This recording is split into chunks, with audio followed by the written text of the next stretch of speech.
what I had in mind for today is just to give Donna kind of a platform to share her story a bit. And Donna was one of the original members of the productivity coaching group. She was in that room.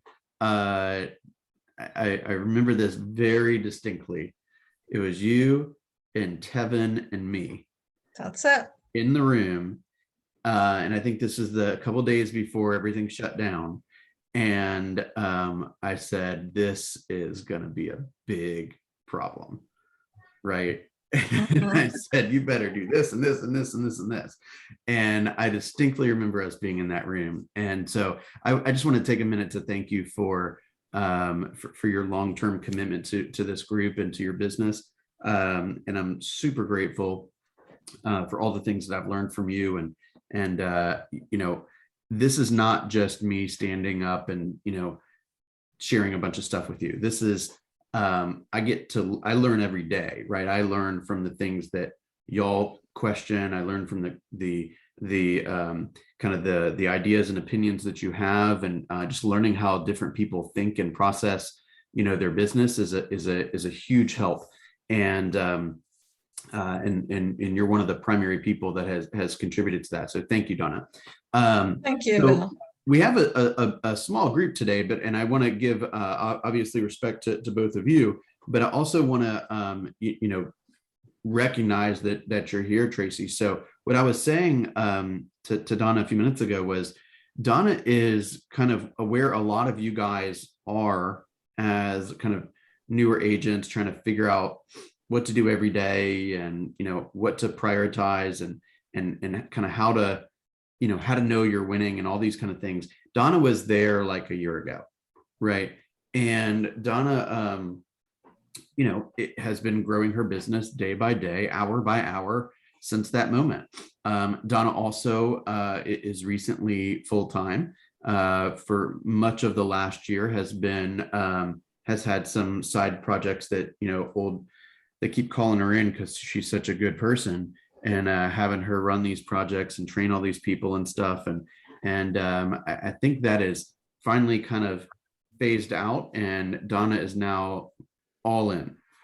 So what I'd love to do, Donna, is just give you the opportunity to share your story a little bit, your mindset, how you have gone from that place of, I don't know anything about, you know, being a real estate agent, to where you are today, and maybe some of the most important kind of concepts and phrases or you know, habits that you've adopted that have really given you the edge. And what I said to you earlier was, it's like you don't climb a mountain in one day, right? You take a couple steps, then you like look around a little bit. You might need to equalize, you might need to hang out there for a day or so, right? You learn what people are doing at this level, you pick up a new trait, get a little bit of inspiration and motivation, you take it to the next level. You look around a little bit, hey, do I need any systems for this level, right? Do I need to buddy up with anyone? Do I need to go any classes at this level? You get a little inspiration and motivation, you take it to the next level, right? And we have to have not only the patience, but the financial ability to build a business, right? It's not going to happen overnight, right? It's like, you know, I was speaking with somebody the other day. They said, like, I'm like a 10-year overnight sensation, right? Nobody knows what I do when when they're not looking at me. I'm busting it. I'm studying, I'm reading, I'm falling asleep, listening to tapes and stuff. Like, I am working. And I know for a fact, Donna has been doing that relentlessly for over a year. And so I just wanted to give you a platform to share. So tell us a little bit about to Tracy in particular, but anyone that might be watching this video, because I'm gonna use this video hopefully as a guide to kind of inspire those that have lots of things going on in their lives, whether it's other careers. You certainly have family, you have out of town family, so you did some time, you know, going in and out of town and these kind of things, yet you've always stayed centered. And you've you know, like all of us, is, you know, motivation and inspiration has kind of waned and then gone way up, and waned a little bit and gone way back up. So walk us through all that stuff, if you don't mind. Yeah, absolutely. And thank you, Bill, for giving me this platform. And thank you, Tracy, for being here. Appreciate you. So, yeah, everything you just said, it's all true. It's been a difficult journey, especially when you start off as a dual career agent, because dual career is literally what it is. You're working as a full-time real estate agent and also working a full-time job. And that can be very draining. But the goal was always in my mind that I'm going to be just a full-time real estate agent at some point, and I'll be able to, leave behind my other careers. I was an EEO investigator for approximately 14 years, investigating employment discrimination complaints for federal agencies. That's very time consuming. It's telephone interviews, it's preparing affidavits, it's writing up reports. So I was trying to do that while also working as an agent. But always in the back of my mind, I knew that at some point I would be a full-time agent. And I'm finally almost there. I went from investigating myself to overseeing other investigators, and I'm on my last case overseeing an investigator, and then I'll be in full 100% real estate. I'm also a licensed social worker, so I have little projects from time to time that I do with that. But my focus has always been real estate, and I'm very learning based. So I'm like a sponge. I know that there's so much that I don't know, and I want to learn from people who've already experienced and figured things out, because why recreate the wheel, right? You can learn from others who have been through it and just, start from what they know. So yeah, I'm very learning based, and I try to make as many classes as I can. It's been a little difficult lately, but in the beginning, I was trying to go to as many classes as I could to just absorb all the knowledge that I could. In the meantime, I was also making sure that everyone that I came in contact with knew that I was in real estate. So I've never been a secret agent. I've always had my Keller Williams shirts, my name tag. Wherever I go, I talk to people about real estate. So, it was a slow start, but I've heard from other people that it takes a couple of years to get established and not to quit, because you can get very discouraged in the beginning when you're working really hard to try and find that first transaction, and it doesn't seem to come right away. But you can't lose faith. You have to continue to do the hard work and to learn, and eventually it'll happen. And I feel like once you get that first deal, as long as you're doing a good job, you're going to reap the benefits of that as well. Because I've had a handful of transactions, but I have a bunch of people in my pipeline who are referrals. Yeah. And, that's a big deal. I think that's how you build your business. You spent like our last 15-minute coaching session. We basically spent the whole 15 minutes going through the list of all your pipeline people. Like, you're like, oh yeah, and I got that buyer, and that guy's going to be a buyer and seller. I'm like, wait a second. Yes. We got no time to talk about anything else. And a lot of those are referrals from the transactions that I've done so far. And I have a closing coming up on the 4th of January. That's a referral. I'm not under contract yet, but I'm hopeful. I've put in an offer for another family who I actually met on Facebook, because I try to reach out to people on social media. I've joined a number of moms groups on Facebook, and whenever I see something about someone's thinking about moving to the area or need help with a lease, no matter what it is, I message them, I private message them and let them know that I'm available. And, I have an appointment at 10 this morning with someone's daughter who needs help finding an apartment. And that's through Facebook, one of the moms groups. So, I kind of chase every lead because you never know what it might turn into. Yeah, I think I said this the other day. Like I probably have around 600 people in my database. And I should do this research one time, but I can think of two properties in particular, meaning two people in particular, that probably 75% of my databases come from. Right. Yeah. And I would do just about anything for those people. Right. Yeah. One of the ladies' mothers passed away. I was on a plane within 2 hours to go to Florida. Right. Like it's that kind of thing. Like you never know who your rock stars are going to be. You never know who your biggest cheerleaders are going to be. You never know. And you don't, I mean, it's my motto not to turn anything away. Because you never know what it's going to turn into. For example, my daughter owns a property in Lithia Springs. She owns her own home, but she wanted to go and stay with my other daughter in New Orleans for a while to help her. She has young twins, and they're actually here in the background. You might hear them. It's a little hectic in my house during the holidays, but my daughter wanted to lease out her home.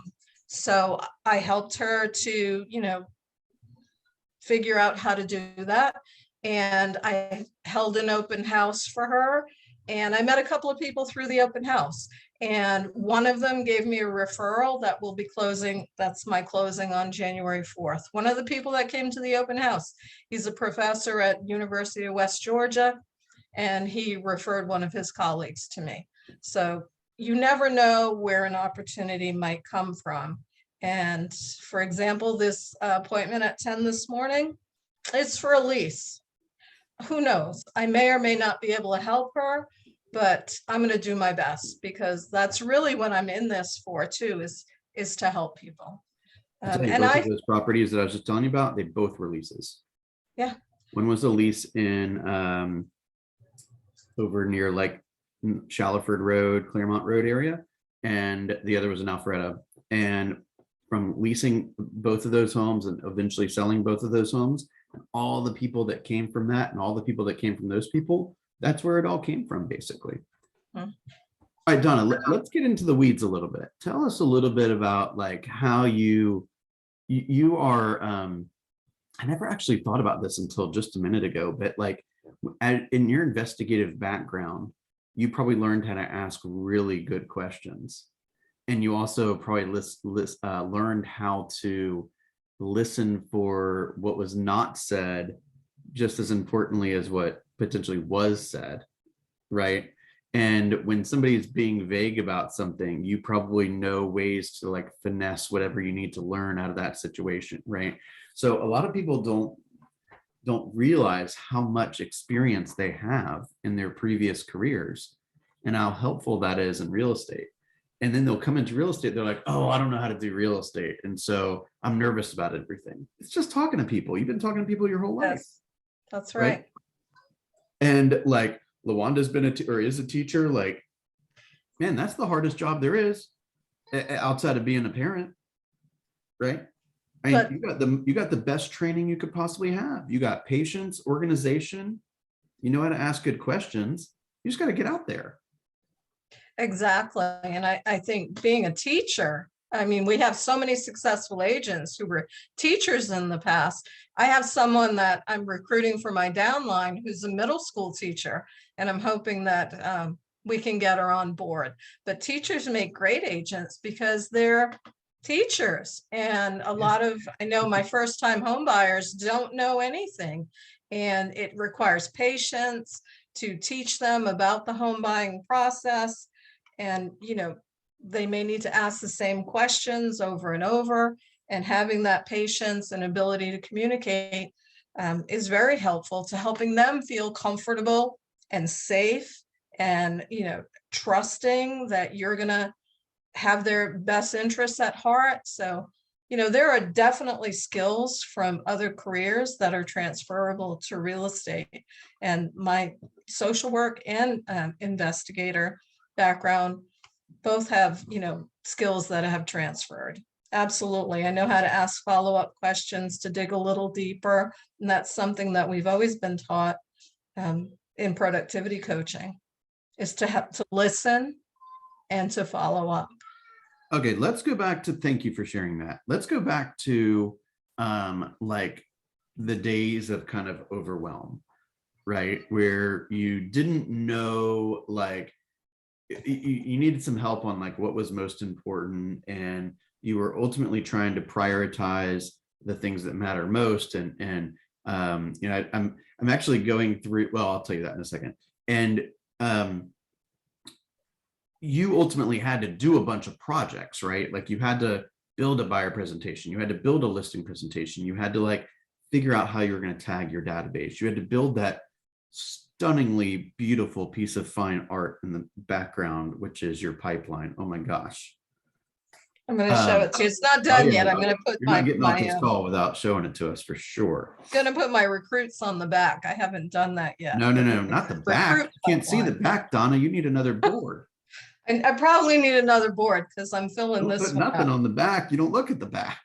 Yeah, no, that's true. You're absolutely right. We learned that in Bowles about vision boards, and I think they Yeah. mentioned it in the team meeting yesterday. Tammy, our Bold coach, said she had her vision board behind her laptop, and she realized at some point that she had accomplished everything she could see on her vision board, except for what was behind her laptop. When she put her laptop cover down, she realized she hadn't accomplished anything that she couldn't see visually. So it's true. That right there, that was probably the most impactful story of the entire Bold experience for me. True.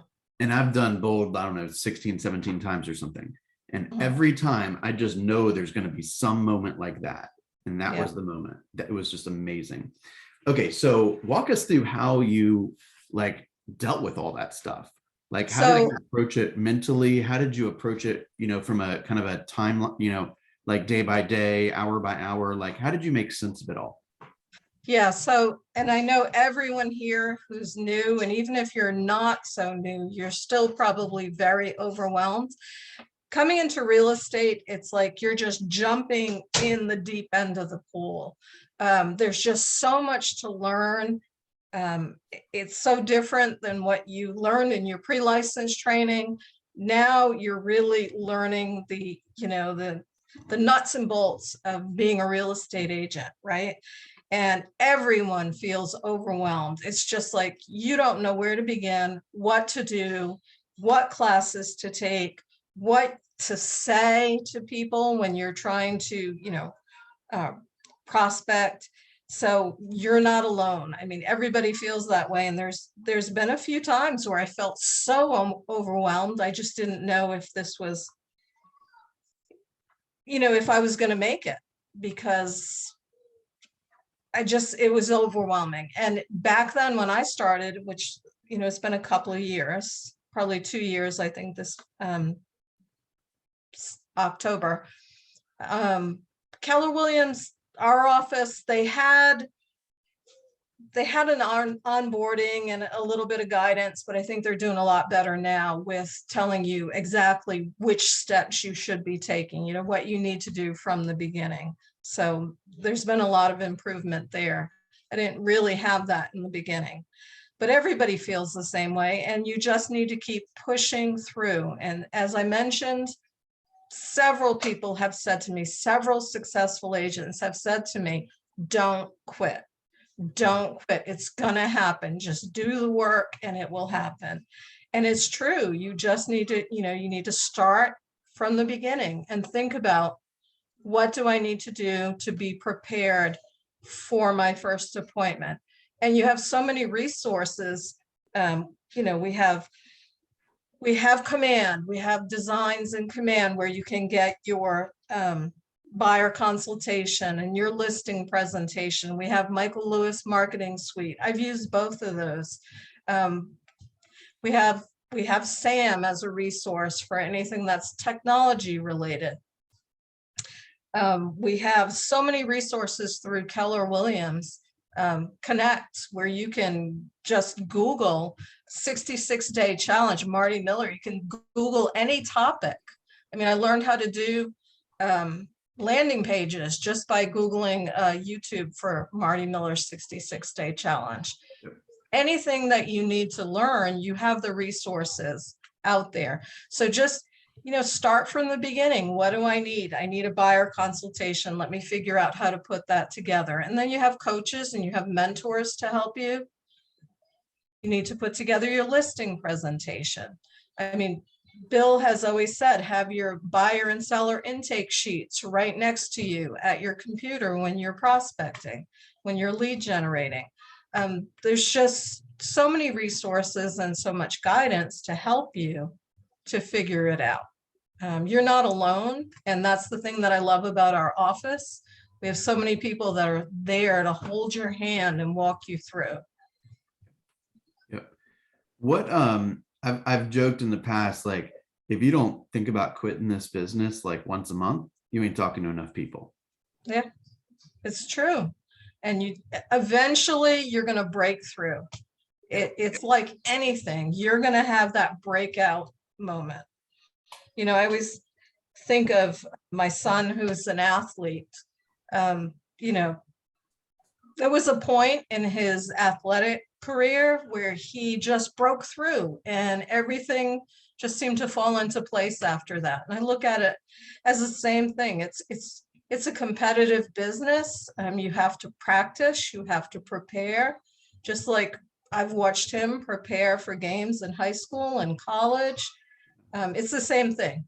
Do the work, and eventually, you're just going to get better and better each time. And that's where I am. I'm still learning. I'm still building. I'm nowhere near successful. I am getting there, and I'm not going to quit until I get there. I'm not a quitter. So, I want to talk for a second more about bold. There's the bold law that was just going through my mind when you were saying that was be, do, achieve, right? Mm-hmm. And you have to be the person that the market wants to work with. Yeah. Right? Because there's 40-something thousand real estate agents out there. Like, what makes you so special? The reason why you're so special is because you're going to talk to more people, because you're going to care more, because you're going to be more learned than them. You're going to ask better questions, right? Because your business isn't it, because you have a big why than just about any of them, right? Uh-huh. And it's that's going to cause you to go do what needs to get done to make sure that person has a phenomenal experience. Absolutely. And there's a lot of agents out there that they basically don't. If I followed them around all day, I'd have no idea they were a real estate agent. Right? They're not learning anything about the marketplace. They're not talking to anyone. They're not looking at any numbers. They're not studying in any way. I mean, can you imagine, like, they should be better at showing you what professional athletes go through on a daily basis. Right? Mm-hmm. I mean, they're up at 5 a.m, probably working their body out and eating right and doing stuff mentally and getting coached left and right. I mean, and then all we see is them stepping onto the floor and making threes. Well, how many threes do you think they've taken that day to make sure that they have the best shot at making it at night? Probably hundreds, if not thousands. Actually, my son has the record at his school for practice shots. He would take 1,000 shots on the, they have a ball machine that shoots the ball out at you and you take a shot. He would take 1,000 shots every day. So I think I'd rather have that record than the other record, honestly. I think that is so cool. I didn't know that. That is so no, cool. he's very dedicated, and that's how I am. You have to be all in, whether you have other stuff going on or not. You have to be all in to be successful. And I know that personally, I have not been on the morning huddle as much as I'd like to be, but there are reasons for that.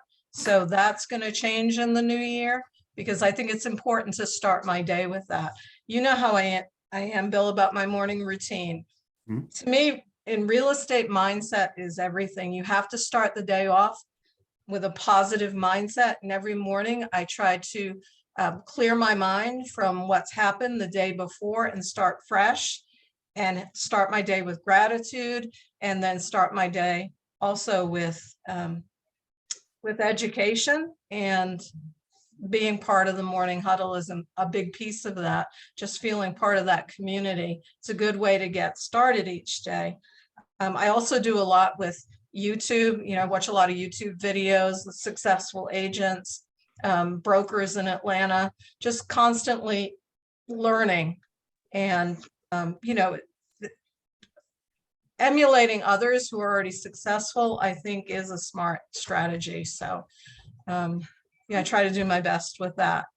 But, as far as routine, practicing is important. I have script partners that I practice with.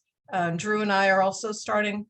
Do just a tiny bit more detail there, because I want people to understand exactly what you're doing. Like, you pull out some scripts, you go back and forth. Like, when you say practice, does that mean you're like walking around a room with no one in there and doing your presentations? Like, what exactly is practice? Well, practice is, I want to be prepared whenever I'm talking to someone. I want to know, if they're asking a question, I want to have the response in the back of my mind, so I'm not constantly thinking during our conversation about what I'm going to say next. It's automatic. If you practice your scripts, you know what to say. So you're able to focus on the person that you're talking to and what they're saying, instead of worrying about how you're going to respond if they ask a certain question. So yeah, finding the right scripts, practicing those scripts on my own, and then practicing with a partner, actually role playing with a partner as if I'm having a conversation with a client. Ebony and I have been, we've been script partners for a long time, and we decide on certain topics, whether it's care calls or listing presentation or pre-listing qualification conversation. We work on different topics and we become comfortable with the points that we want to make. We don't say them verbatim all the time, because you're not going to be able to say scripts verbatim in a conversation with someone. But as long as you know the points that you want to hit, you're going to remember to hit those points during the conversation. When they have objections, you know how to respond to those objections. So it's important to practice on your own and then to role play with someone else. What's your favorite bold law? I think my favorite bold law is no pressure, no diamonds, because, What does that mean to you? To me, it means if you want something good, you have to go through the hard stuff to get it, and that's how I feel. It's hard work. I don't like being rejected. I don't, I don't like feeling like I don't know what I'm doing, or I don't like making mistakes. But if that's what I need to go through to get better at what I'm doing and to be successful, then that's what I need to do. So, without that pressure, you're not going to have the diamonds, and I'm in the game for the diamonds. So I'll go through the pressure to get there. There you go. Nothing that the phrase that I have, the quote that I have on the daily success list, it says, everything worthwhile is uphill, and no one accidentally goes uphill. Nope, it's hard. And every long journey starts with a small step. So if you take that one step and then you just take the next step and the next step, it seems like it's so far off. But if you have those small achievements, those small goals, it could be, for example, having that woman on Facebook respond to me and have her daughter reach out to me to schedule an appointment is a win for me. Right. I may not get anything out of that, but just being able to get someone to respond and have a conversation, that's a small win for me. I take that as a win today. And just to clarify, you're not saying small goals, you're saying small steps towards a big goal. So there's a big goal, and I may have small goals along the way though, and those may be the small steps. Like yeah, my that's what I goal, mean. yeah, my goal for today may be to have so many conversations. That's a small goal towards my bigger goal of being a successful agent. You know, That's right. however many transactions I want to have in the coming year, if I can reach my small goals today, my small steps today towards that larger goal, then that's a win. Exactly. We want you to understand and be fluent kind of in the large goals, but you gotta get comfortable winning daily to be on track to win annually, right? And that's That's by right. saying, hey, I'm going to add 2 people to my database today. That's a win for me today. I don't Yep. care who they are. I'm going to find 2 people and add them to my database today because I'm a professional realtor. I mean, that's what I do. I meet people. Starting my day off on the right foot with meditating and you know, watching some motivational videos, that's a win for me, because that's important to me. Getting out of bed at a certain time, starting off with meditation and preparing my mindset for the day. When I'm able to do that, that's a win for me. You know, I started to say this a second ago, like, so at the top of my planner, I have just kind of an area where the quotes I hear, the things I want to remember again, and, you know, coaching sessions or whatever, I write down little phrases. And so I'm going back all year and creating a document with all of those things, right? So I can kind of just reprocess it, if you will. And I stopped. I did a little bit of it yesterday, and I stopped and I put a bookmark on what ended up being the last week in April, and I wrote down a quote on that week that actually is perfectly aligned with this morning, which says, "Without a plan, sometimes distractions look like opportunities." Right? If you don't know what you're aiming for, and you don't know how to judge whether you're doing okay on that plan, then, oh, well, here's this thing you can buy, and here's this thing you can sell, and here's this person that wants to offer me this. Like, you just don't know what to pursue, right? You don't know where to put your energy, but you want to put your energy in the things that matter most. In your opinion, Donna, what are those things? So of course, the big rocks, you know, the real estate agents job description, profile. Yeah. really. But the biggest thing is lead generation. And, you know, I'm still a work in progress. I'm trying to be more disciplined about scheduling my lead generation time. So that's very important to me, that I develop better habits as far as lead generation. But I think that's the most important thing, being disciplined about lead generation. And, you know, of course, lead follow-up. I try to be really good about lead follow-up. Drew and I do a lot of open houses, and I think it's really important to follow up with those with the people that we talk to at open houses. So that's really important. Always trying to do a better job of that. I know that video texts are really important and effective, and I'm trying to work more of those video texts in. I do a lot of texting. I'm not a big phone person. It's really tough for me to have telephone conversations, even in my personal life. I'm not really big on phone calls. I just feel like texting is more efficient. But you've got to realize what the person that you're communicating with, what's their preferred form of communication. So I try to adapt to whoever this prospect is or client, to their preferred communication, and then, you know, respond accordingly. But yeah, definitely lead generation and lead follow-up are the 2 biggest things from the job description for me, and then practicing also. Well, the interesting thing is, if you don't do those, then the other parts of the job description, going on appointments and negotiating, Going on you don't earn the appointments right to and do that. negotiating, right. You don't have anyone to go on an appointment with or to negotiate for. So you're right. Right. Yeah. What's the biggest kind of mental hurdle that you've overcome? Like, what can you think back to? I know I'm putting you on the spot a little bit here, but like, I feel like sometimes a lot of agents are like one big like kind of aha or realization away from like having a totally different approach to the business. Can Oh, you walk through one of those that you've yeah, accomplished? I had a big aha yesterday. Someone that I had on my pipeline. Yeah.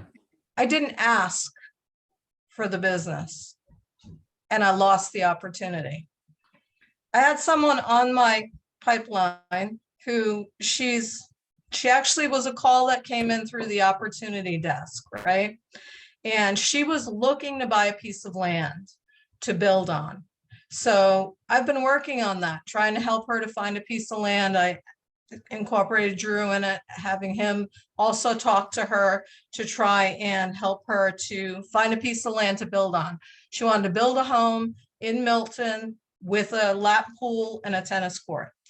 She had a home to sell.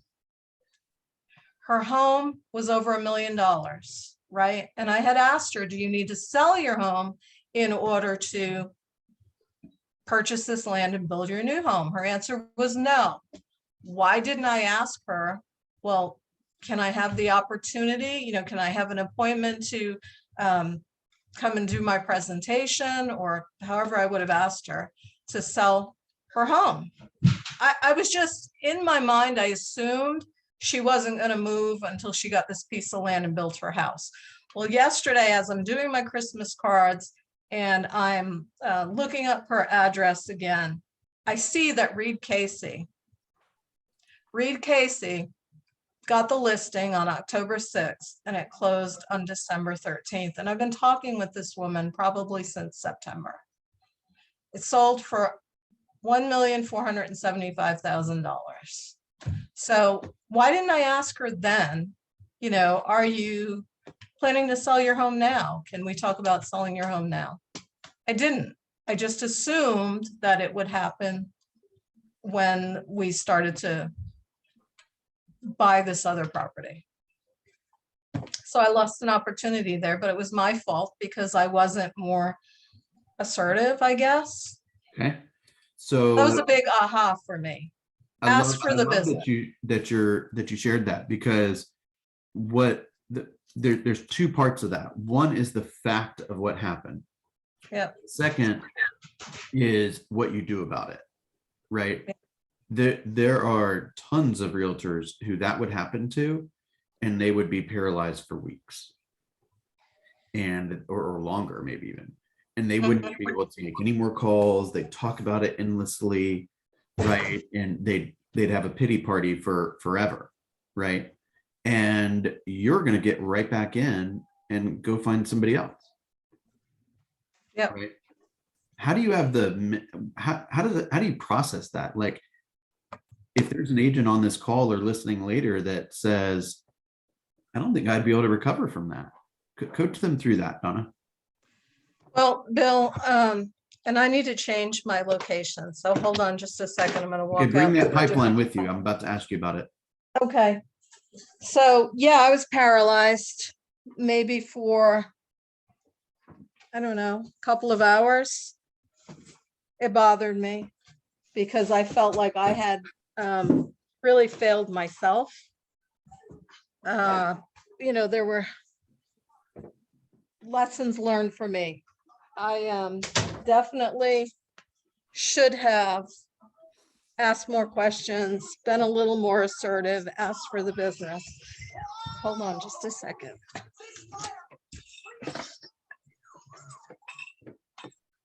All right, we'll do a question or two for Donna when she's done explaining Okay. her plan. So if you've got something that you want to ask, your time is about to come. Yeah, so you know, just learn, I need to be a little more assertive, you know, and I'm still learning that. I'm kind of I feel like I'm more of a reserved person, more of an introvert, even though I do investigations and have conversations constantly. It doesn't mean that I really enjoy it.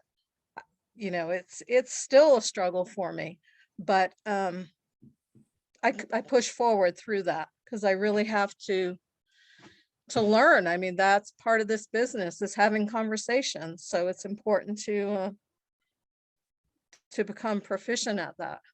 How do you mentally recover though? Oh, no, I'm not, like I said, I'm not a quitter. So that's my bad. And I'll just chalk that up as an experience. Every experience has value, good experiences and bad experiences. So I learned something from it, and that's it. As I told you, I start my day with meditation and clearing my mind, kind of wiping the slate clean, starting fresh. So that was yesterday, and today's today. So That was yesterday and today's today. that's right. I love And that. my All right, show plan us is to that beautiful actually, pipeline of yours. my plan too is to actually talk to her about it. Yeah, I think that's And okay. yeah, I'm going to ask her. Hey, I'm So trying to get better every single day. that's it. What can you share with me? Yeah. I never What did I do asked her to wrong? list her house. So I mean, there's no telling what she could say, Donna. Like she could literally say, "You followed up perfectly. I really appreciate the way you didn't ask me, for the business. I just wanted to hire a man." I mean, it could be anything. yeah, it could be What you have in anything. your head, it could be totally wrong. And therefore you get to create the own lesson that you build from this. Exactly. Like I said, every experience has value. So I'm going to take something away from that experience that's going to help me to be a better agent going forward. So yeah, here's my pipeline. Oh, that is So beautiful. What is that? A piece of cardboard or something? it is. It's Okay. it's a piece of cardboard. And I moved some folks off, but I'm gonna have some conversations and maybe moving them back on. Okay. Because and I had mentioned that Tom Ferry video last week. I'm gonna try and post the link today. Okay. And again, he said one of the 4 things you should be doing to prepare for 2022 is to know who your first 10 transactions are. Go Right. back to those people you had contact with throughout the year, throughout 2021, and find out if they're looking to do anything in 2022. And, that's how I'm looking at my pipeline. I've touched base with a lot of people. I know when they're ready to move forward. I have them on my pipeline under that month. And there are some other folks that I haven't gotten in contact with yet, who I've met throughout the year. So I need to really follow up and pinpoint when they want to do something in this coming year, because they've indicated they want to do something. They're just waiting for next year. They need to clean up some credit. They need to do this or that. They need to fix up their home. And I've provided them with resources. And I just need to kind of pinpoint what month that they think they're going to be ready to move forward in 2022, so I can get them on my pipeline there. And the pipeline changes. People say that they're going to do something, and then they may change their mind. They may start sooner, they may start later. And it's important to stay in contact with the people in your pipeline. Like I was in contact with that person who wanted to buy the property, but I was in contact with her about purchasing property and building, or purchasing a home that was already built where she could add the pool and tennis court. But I never spoke to her about actually selling her home. So, there's that. But Okay, so just a real quick summary. The pipeline is made up of people that you believe will transact over the next 12 months. And the color coordinated, the difference in colors is the people who have different levels of urgency or when their plans are to do a certain thing, right?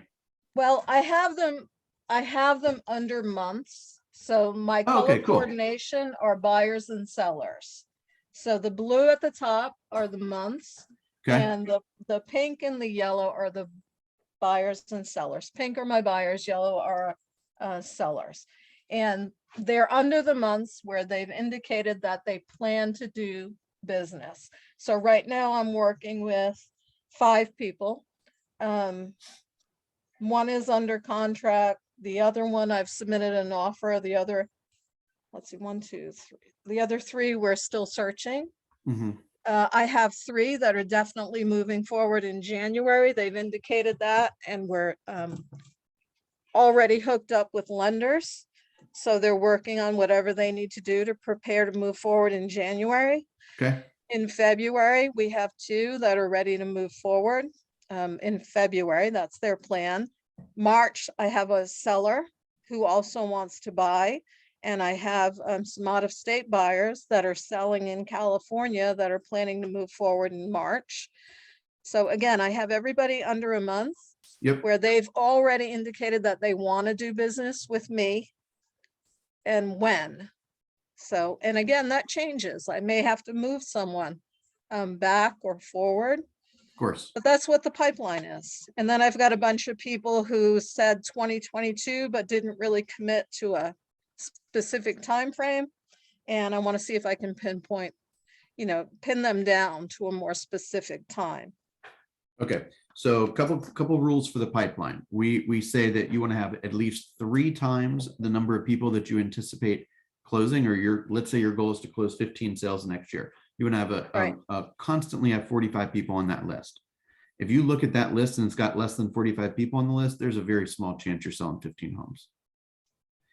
And I want that to be just like it was in Donna's office. It's visible. It's right there for you. And if you're saying to yourself, I don't have a lot of people that that I'm currently courting, that's your aha for the day, right? Go build a blank sheet, put the 1 or 2 people that you know of on there, or if you don't know of anyone that wants to transact in the next 12 months, that's your pipeline. It's empty. Get to work. Yeah, right? I have 33 on mine right now. So that hopefully means I can count on 11 transactions as of today, but I'm not done building. I So love in that attitude, Donna. every open house, every weekend, every conversation that I have with someone on Facebook, my plan is also to start maybe calling expireds too. I'm going to give that a shot. I love that. But all of those prospects from my door knocking, if they've indicated that they want to do some kind of business in 2022, they're going on my pipeline. That's exactly the attitude and the belief I want you to have. That's exactly accurate. I should have given an award. Maybe I'll give an award next year for best pipeline. I think you're the clear front runner right now. Thank you for taking that piece of advice. It's going to make all the difference in your business. Okay, who has some questions for Donna?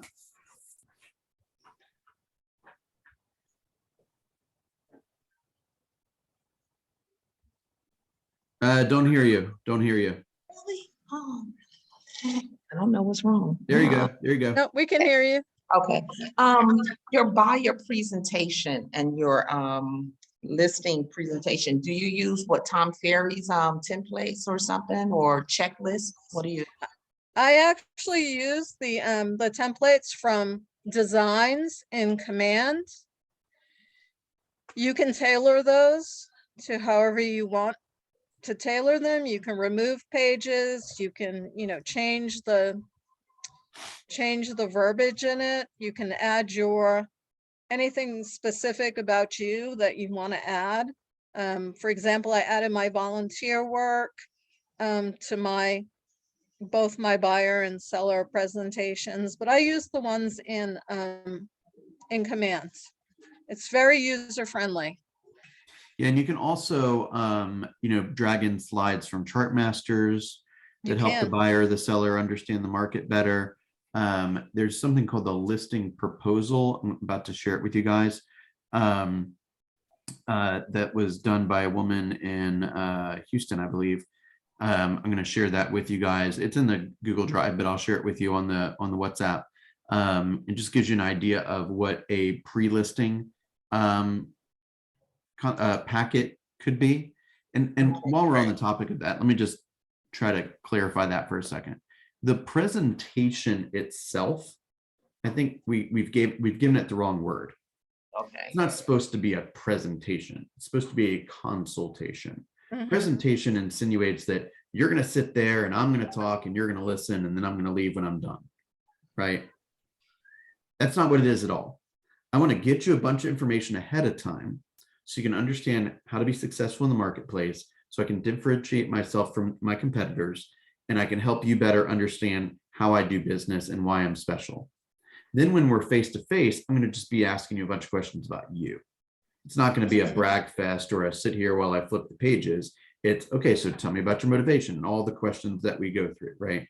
So I just posted on the WhatsApp help group a listing proposal. That's an example of something you might send ahead of time for the seller. And you could also create something very similar for the buyer, just to help them understand, here's some stats for the marketplace. Here's some things that you should do to prepare yourself to purchase. Here's some things you should be doing. Here's some things you should not be doing, etc. Yeah, I actually send mine ahead of time, both my buyer consultation and the listing presentation packages. I send them ahead of time. Yeah. And then you sit down with them and you don't need to flip through the pages. You just ask them, Ask them if they have any questions. By the way, that turns a Exactly. 2-hour appointment into a 30-minute appointment. Would you rather take a listing after 2 hours or 30 minutes? Yeah, right. 30 minutes Yeah, there you go. or less. Man, I like you every day. I like you better every single day. Okay. I just want to emphasize to everyone, though, we were talking about the pipeline. That's kind of been the focus. You don't know what your conversations can turn into. Just like I was saying, my first listing was from a conversation, door knocking for an open house, one of the neighbors. So you never know what that conversation can turn into. There's business opportunity everywhere. Love that. Yeah. Donna, Can't give us some, emphasize that enough. let's end with a tiny bit of advice. Let's try to summarize our discussion today. When somebody is just kind of feeling like paralyzed, they don't know how to find somebody, they don't know what to say when they find somebody, give them something to do today. What should they do today? Well, today I would definitely find a script. Find scripts for the conversations that you want to have. I mean, they're called conversations now, not scripts, but Yeah. Find those conversations that we know that work and familiarize yourself with that, and find a role play partner. Practice the script, role play with a partner, and you can reach out to anyone. Anyone in this group, any of the mentors, any of the successful agents in the office, everyone's available to support you. It's very overwhelming when you first start. It's still, it's tough no matter how many years you've been in the business. You have to continue to work and practice and improve, even if you're a successful agent. I mean, Reed Casey, the person that took that listing, was in bold with us. And he's an MREA. They announced there that he's a millionaire real estate agent. He had reached that status. He was sitting in bold with us this fall. You have to continually improve. So start with finding some scripts that you want to practice and become comfortable with, so that you can start to have conversations, and don't be afraid to reach out to other people for help. Love that. And show up every day. Yeah, I mean, it's a full-time job. Whether you have another job or not, you're a full-time real estate agent. It's a career. You're in it, and you got to do the work. You got to work it in wherever you can. But no time off until you make it. Yeah, they say everyone gets in this business because they want freedom and flexibility, but guess what? You got to earn the freedom and You flexibility. got to earn it. And it doesn't just you can come. have all the freedom and flexibility you want, just no income if you prefer, but I'd rather have a little income. Yeah. And it takes time. You're building that pipeline is your pipeline to your income. It's a work in progress. You may not have income right off the bat, but those conversations, in the Tom Ferry video that I was referring to, about knowing who your first 10 clients are in 2022. He says he looks at every conversation as a 90-day prospect. Like that's going to be business in 90 days. It's just how many 90-day cycles are they away from, closing. Yeah, I love So that. it may be 90 days, it may be 180 days, it may be more than that. But every conversation, you just got to look at it as a future opportunity and treat it accordingly. Stay in touch with people, no matter how far off it seems. Eventually, if you nurture that relationship, it's going to turn into business for you or Gotcha. referrals. Donna, thank you so much for being here today. You're welcome. And thank you for your leadership in the group. Will forever be grateful for your participation and your, raising your hand when we were getting this thing going and saying, hey, this is something that I believe can be an impact for me, and it has been. And I'm just so excited to see, what 2022 looks like for you and to be along in the journey. So thank you. Thank you others for being here today. And you guys have a wonderful day. Yeah, and if anybody ever wants to talk through anything, they can always give me a call. I mean, I can speak from my own experience or maybe help them to point them in the right direction. So thank you. Don't ever hesitate to reach out. All right, enjoy your day. We're thinking about you. See ya. Thanks a lot.